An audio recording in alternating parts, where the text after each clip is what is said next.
Mana shu sovuq kunlarda ko'ryapmiz, mana ko'chada ishlashyapti odamlar, qo'li so'qatib, ustalarimiz ishlayapti, boshqa shu hunar bola chaqa boqaman deb, halol rizq topaman deb, bolam, ayolim birovga sarg'aymasin deb halol hunar qilayotgan shunaqangi hunarmandlardan Alloh rozi bo'lsin.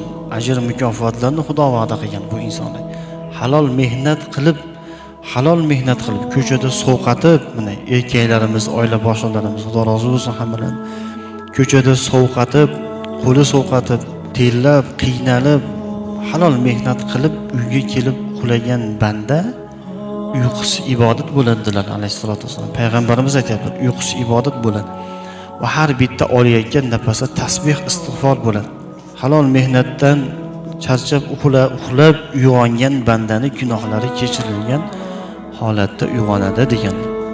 Shuning uchun shu mana sovuq kunlarda ham ishlab yurishibdi ba'zi insonlar ko'chalarda. Xudo rozi bo'lsin hammalaridan. Mana shu hadisda aytilgan darajatlar iloyim nasib qilsin.